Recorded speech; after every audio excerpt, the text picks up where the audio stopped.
I'm going to show you guys a different method now. We're still dividing these two polynomials, but we're going to use a different method. So both are really considered dividing. You just kind of have to choose which one you prefer. The method I'm about to show you, I think, is a little more organized, just requires a little more mental math. So when you're using the box, we're still going to be dividing these two same expressions, but the only items you can actually fill out right from the get-go is what you're dividing by and the very first term. So what you're dividing by goes on the outside left of your rectangle, so that would be x squared minus 3x plus 5.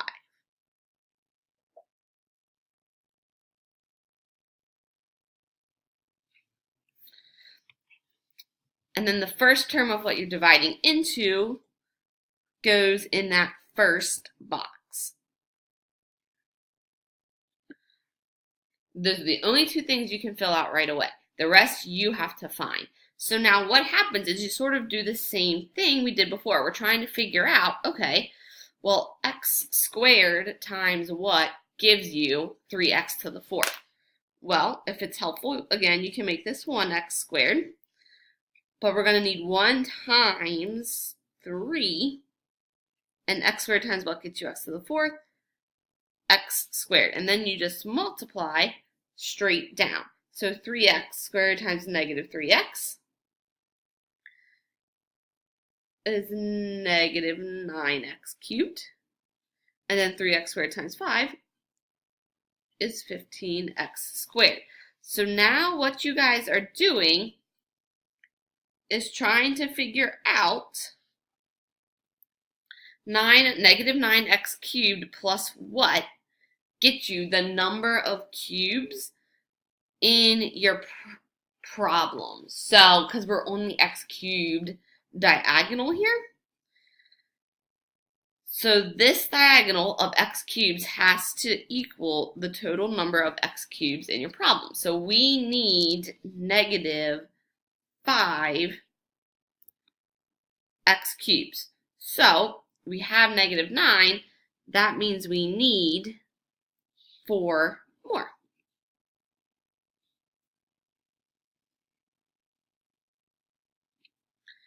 Now that x cubed diagonal adds up to the number of cubes in your problem.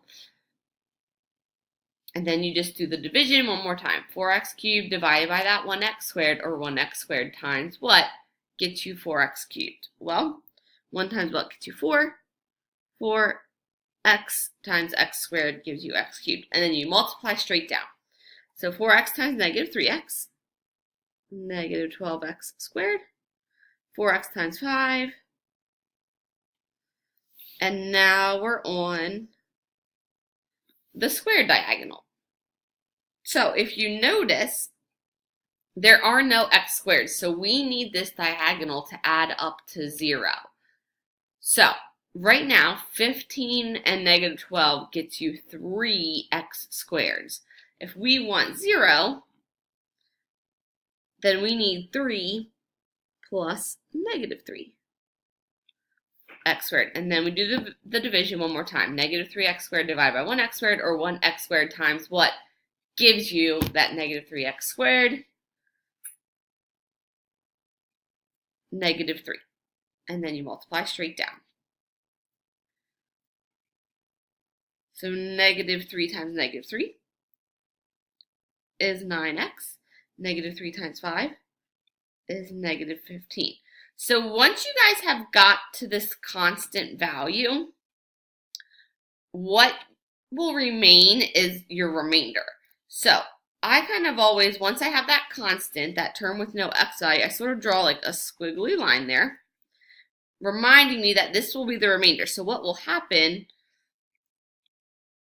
this very last box won't be used, but we still have to kind of finish out the problem. So we still need to do our x and our constant diagonals. So if we look at our x, we've got 20 plus 9. So right now we've got 29x. We want or our problem has 4x. So if we have 29, we need negative 25. So what we would normally do here is say, okay, well, x squared times what gets you negative 25x. It doesn't go into x. That's why it's the remainder. But we just have to finish it out. So then we have to do the constants. So right now we have negative 15.